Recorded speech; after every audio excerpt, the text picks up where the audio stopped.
Good morning and welcome to this edition of the Last Night's Game podcast. I'm your host, Amy Butchon-Siegfried, and today we're in for a treat. Not only are we joined by my co-host, Scott, but we are joined by Lydia Davies, founder of Osprey, and she has the most incredible energy and honesty, and that's what I love about her as a woman in business. We've worked together on a couple things, and I know we are in for a treat today with her as our guest, sharing all of her lessons in life and all the excitement happening in the world of sports as it relates to women. So Lydia, thank you for joining us today. Thank you for having me. I'm so excited to be here. And I mean, all of that right back at you too, Amy. And I can't say women to you, Scott, but right back at you for being a founder and whatnot in this crazy world. So thanks for having me on today. It's been fun. And so to give our listeners a perspective, Lydia, Scott, and I have all worked together for the past 2 years on the Day in the Life football camp for women, which happens right before the Super Bowl each year. Scott is one of the girls making things happen over there. And it's just been so incredible to meet you and then work with you for the past 2 years and just see what you've done and how you've grown Osprey. And so talk to us a little bit about Osprey. Yeah, so I started Osprey. So I'm a bit of a serial entrepreneur. And during COVID, actually, I was running another business. And then during COVID, I was like, I noticed how much golf took off, and I was a golfer already. I learned how to play golf when I lived in the Middle East. It's a whole nother story, but really enjoyed it. And it was just one of those things that you could do during that time. So I was like, well, this is ridiculous. I have no women to play with. I could not, no offense, Scott, but I could not stand playing with the guys. It was just like too much pressure. I didn't want to do 18 holes. I wanted to like stop and have a cocktail halfway through. It was like just a different kind of vibe. So I created this app actually to try and find golf partners called Teammates. It was like a golf meetup app. We got over 100,000 downloads. It did really well. Couldn't get seed funding for it. During 2023, another founder in the ecosystem approached me and he was like, oh, you should be doing this. And I was like, oh, that makes a lot of sense for me because I really just run women's golf camps and women's pickleball clinics and everything's really geared towards women. I started talking to some Olympic athletes that I knew. I started talking to some people in the music industry that I knew because I spent many years in the music industry as a singer. And I discovered that 10 years after me leaving that industry, it was all still the same and it had been stagnant. And the women were making the same amount of money and still struggling and still didn't have a space where they felt comfortable. Still didn't get enough opportunities. A lot of their agents had them at the bottom of their list. And they just felt like all very similar emotions towards I need more female friends that understand me. I need more help. I need more resources. I just need this space. So I started creating Osprey with Fox News anchor, wonderful Caroline, and Rebecca Johnston, an Olympic 4 times Olympian ice hockey player. And we kind of just grew it through referrals via them, honestly. And then referrals from the next members and referrals from the next members. And it was so interesting to watch because all the women that were in different spaces, whether it was sports broadcasting or an Olympian or a DJ or an executive in sports, they all had the same feelings. And it all resonated with each other. And then the energy also matched one another as well, because, it's a very similar discipline to be a high profile executive in sports and entertainment, and then also be a recording artist and also be an Olympic athlete. It's all very much goes down to a similar personality. And I think that people don't realize that, but I watched it be so true. That what I had dreamed to create was actually coming together. So that's kind of how it all started. And now it's just grown and I met wonderful people like you all along the way. So yeah. Oh, so say we've had a chance to meet a lot of your members at Day in the Life football camp. You have a lot of Olympians. You said you have a DJ. Do you have what's your favorite to work with? Or you think just a combination of all of them combined is just interesting to have?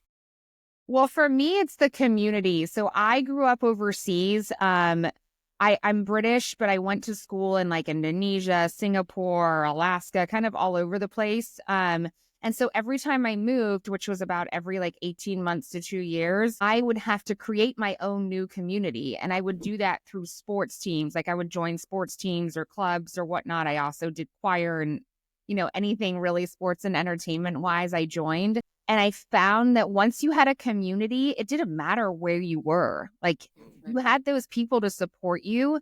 And it was such a magical and empowering feeling because you're like, I might not like the place that my family just moved me to, or I might not like the school or whatever at the beginning.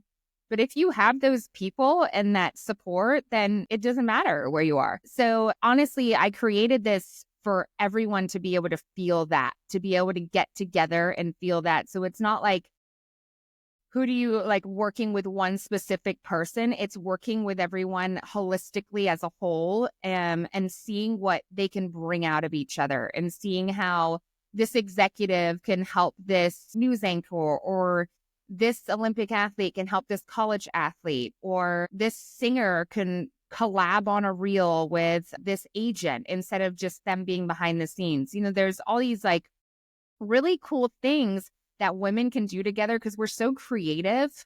And we really think from intuition and emotion. Some of the stuff that comes to life when it's triggered is just incredible. So it's really the community as a whole and the collaboration of all these amazing, talented women, including yourself, Amy, and talented, smart, fun, energetic, driven. I mean, they all hold the same traits, which is just so funny.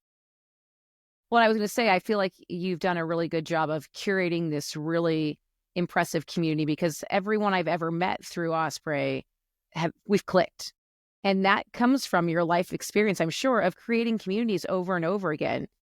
Didn't move quite nearly as much as you did, but to create that community over and over again, you start to learn the traits that you want out of someone. You start to learn the traits really quickly on how to pull a group together. And so your life experiences have clearly come and led you to this. Yeah, I feel like so I have been lucky enough, and I hold so much gratitude for this, to be able to experience so many different cultures and different people in my life. And, at the time when you're being moved around a lot, you're like, oh, this is a nightmare. But then when you look back on it, you're like, that was amazing. Like how lucky am I that I got to do that? And I actually continued it into adulthood. Like I lived in Abu Dhabi and I went back to the UK and I lived in Los Angeles, and I kind of went all over the place because I love seeing the different cultures and the way they interacted with each other. And the interesting thing to me was that no matter where you went, women always got together, and it always created this like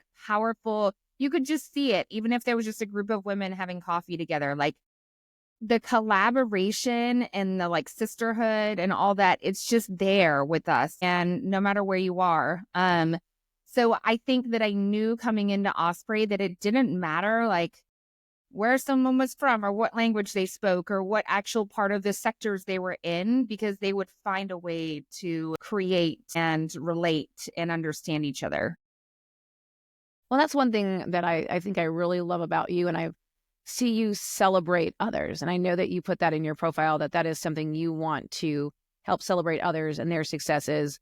I actually used you in a class the other day as just your social, because I think what you do is give us honesty, what it's really like to be a founder and a single mom, and trying to piece all the things together with never enough time in a day. But also the fact that you positively celebrate in a very humble way for yourself, but also others. And that just goes so far, because sometimes that just doesn't happen. And women don't always it's curving, but like women aren't really good at always celebrating others. And so it's really neat to see that you're setting that trend and you're doing that for your athletes and your friends as well.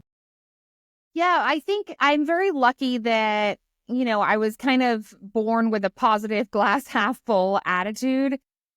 But I also gained that in myself from a young age. Like I kind of realized that people needed to be celebrated, and people that weren't celebrated or their parents didn't celebrate them when they were kids. I noticed this from a very young age when I was in school, that there was kids that would try and get their parents' attention and get them to say they're proud of them, and, myself included. And so I would start doing it. I would start going around the school and being like, you did such a great job, or you did that. And it made me feel good. It was a selfish act, but also like I noticed it made them light up. And I loved that energy between us. And so I just started doing it all the time, like throughout my entire life, like a stranger on the street. Oh, you look so nice today. Or I love that color on you. And they're all authentic comments, but I would just say them out loud. And I just didn't, had no shame in it. And I just realized that it would, one lady came up to me once in Singapore. I remember this so clearly. We were walking past each other on the street, and she had this like amazing pink dress on. And I was like, oh, she looks so amazing today. So I was just like, you just look amazing. That color looks so great on you. Like, I hope you have a great day. And she said that she looked shocked and said thank you and walked away. And then she came back to me and she was like, you have no idea what I've been going through this morning. Like, that just changed my whole attitude. And I feel like everyone can do that to each other all the time. We need to have more of it. Like, don't be ashamed to say something. And then you lift each other up, and then it lifts the collective energy in the world up, honestly, like if everybody does it. And and then it happens back to you when you're feeling like not great. Someone will say something to you and you're like, thank you. Like, someone bought me a Starbucks the other day that was in front of me in the drive-through line. That's and awesome. I was like, and I never go to Starbucks anymore. So I was like, the person, the checkout lady was like, oh, they paid for your drink. Have a great day. And I was like, it's just like nice things like that I think like create good energy. And then being authentic is very important to me. I think there's way too much like sugarcoating stuff and not being able to understand each other. Like, when I became a single mom, I was like, why did no one tell me like the reality of this? Or, when you have your first kid, you're like, why did no one tell me the reality of this? I mean, if we just all spoke up and shared like authentically, then people wouldn't feel so alone. Percent. That is absolutely true. And then children should come with a manual of some sort. Like a full encyclopedia or something. I don't know. Something. And let's say we've seen like a rise in, you say celebrate a lot. We've seen a rise in women's sports recently, with WNBA, soccer coming to the forefront, even women's hockey. How can we help support all your athletes and celebrate them? I know you do such a good job, but how can our listeners and how can we celebrate your athletes and get in touch and, promote them? I think a lot of it, like if you go back and look at it as a whole, a lot of it is really women in general. Like what I had last year, I had a lot of like investors and brands and whatnot tell me like, well, we don't know if this is like a fad or if this is going to stay. So why should we invest money in it? And I had this conversation literally 100 times last year. And I said to them, well, it's women playing sports. Like, what is not to invest in it? It's literally half of the world's population playing sports. I don't really understand the question. And I get that like investors need to see a great ROI and all that kind of stuff. But at the same time, if you're not taking a chance on half of the world's population, like in activity, or, like, then what are you doing? It just blew my mind because I understand the whole scenario of the investment and the fan base and the return and all that stuff. But if you can't put money into women that literally create and run a lot of this world and make the babies and create the population, then there's a real problem. And so I think it's really a societal thing that, we need to put our faith in women more. And that's not just in sports, that's in the executive roles, that's in leadership roles, like any of that stuff. I had a woman from an oil and gas company the other day tell me about her board meeting and how she was the only woman in the room. And she was like, they still don't hear me when I speak. Like, I'll literally put my hand up to speak and everyone will just keep talking and ignore me. And that in itself is a giant problem. And hence the reason for the collectives. We have to create communities to make an impact. If there's 100 of us, it's a stronger impact than one of us. If there's 1,000 of us, it's a stronger impact. And this is part of my mission to make Osprey go global so that all over the world, there's these powerful, energetic, influential communities of these women that can say like, no, we're here, see us, hear us, invest in us. We are talented. We are smart. We are awesome. Because it's true. I mean, when I watch like live women's sports, it is so much fun. And I'm sorry, guys, but I'm going to have to say that like I had more fun at a WNBA game than I did at an NBA game, like 100%. It was more alive. There was DJs. There was like the women just, it's fun to watch their skill level and how smooth and like they use a lot of, I think they tap in mentally a lot more as well. They think about the actual like how things are going to work ahead of time. And that's really interesting to watch. So yeah, I mean, you got to do it. It's women. We're here. We're not going anywhere. Well, it's interesting because we found this stat that according to Deloitte, are projected to generate over women's sports, are projected to generate over $1 billion in revenue for the first time in last year, 2024. It was a 300% increase from 2020. So if your investors are looking for an ROI, I think 300% seems darn good. I mean, it's absolutely amazing. And I'm so excited about it. And, you know, once something has caught fire like this, like it's not going to go away. It's just going to keep getting better. And the truth is the athletes are getting better. Like I watch at my daughter's school, there's some young girls that are crushing it in sports already. And I think like they're getting more attention and training when they're younger. So they're going to get there, and it's incredible to watch. I love to see it, like whether it's women's golf or basketball or track and field or any of that stuff. Like it is women's football. I mean, flag football, all of that. Like it's just so fun to watch. And honestly, it makes me emotional. Every time I see like a game or women do anything, like I get teary because it's just something I feel we've all been fighting for our whole lives. I'm so happy that it's here. I was going to say, like my sister and I have this conversation about the WNBA all the time, that it's more enjoyable to watch. The skill level's better. The intensity's better. We have the Aces here, and they went back-to-back championships, and her son will ask, you know, when are the Aces playing? He's probably watched more Aces games than NBA games. So it's very fun to hear you say that, because that's the identical conversation that we have. Yeah. It's true. It's true. Yeah. And with the women's track as well, like the racing, like it's more fun for me to watch the women. Same with golf. Like no one has a swing like Nelly Corda. I mean, nobody. Like it is better than anyone in the world. If you watch the smooth gracefulness of that swing, you're like, I love you. But I mean, her and like Charlie and all those ladies, they're so much more fun to watch. I just think that people are finally starting to see that actually it's not just a fad. It's like, wow, they're actually really skilled and talented, and they've taken a lot of time training to like make what they're doing like always and consistent. Like the consistency is insane. Right. Mm-hmm. So to not make money, not to make the same amount of money. And it's really cool. And I know you probably see this in your kids too. The other day we were having a conversation about what professional athletes do, affirmations and things like that, you know, trying to teach that skill. And I said, well, to my son, I said, well, who's your favorite athlete? And he says, Caitlin Clark. And I said, well, she probably does. I'm pretty sure she does affirmations too. Mm-hmm. But it was like, I love that was his first response. And that was not something that we grew up watching. And so it's really cool to see that infiltrating. And so investors, if you're not investing in it now, you're missing the boat, because it's coming in this wave of kids that are watching this in the forefront. And it's the first thing on ESPN. They're seeing it. So they don't know any different. Yeah. I mean, it's coming and it's staying. And I mean, and you're right with the mental state. Like, I think because we're finally seeing a woman's superpowers, right? Which is intuition. Like that is our superpower, is like multitasking, intuition, being able to like connect our mind and body really well. And that you can see it in the female athletes. You can see it in Caitlin. You can see it. I mean, they're really tapping into that. And that is like a special like female thing, which same with like performing. Like look at Taylor Swift.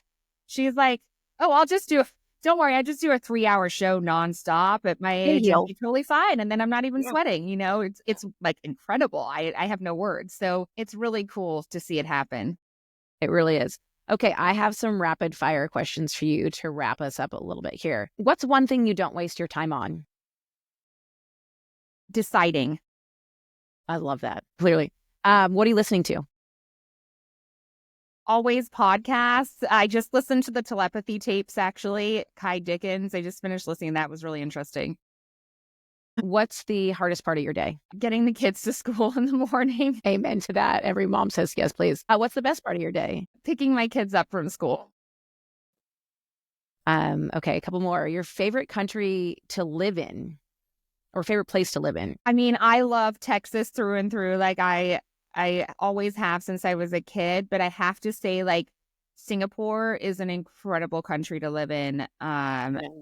Safe, clean. Their economy is amazing. I mean, everything. So I got to give them a shout out. I totally agree with you on that. And let's see, last but not least, well, I'm going to say two last but not least. One more. Why should people live outside the U.S.? I think for life experience. I mean, you're only here on this earth one time, so maybe more, I don't know. But, life is short. Go see it, go feel it, go be a part of it. Okay, and last question for you. How does Lydia, who has so many things on her plate, get rid of stress or deal with stress? Exercise, running, ice plunging, meditation. I love it. Well, thank you for joining us today. If you've taken anything out of this, take a moment and give someone a compliment, pay it forward, whether that's a coffee at Starbucks, whether that's telling someone they look fabulous in their pink dress. If you learned anything from today, do that. And of course, support your favorite women in sports. Thanks, Lydia. Thank you so much, y'all. Thank you for having me.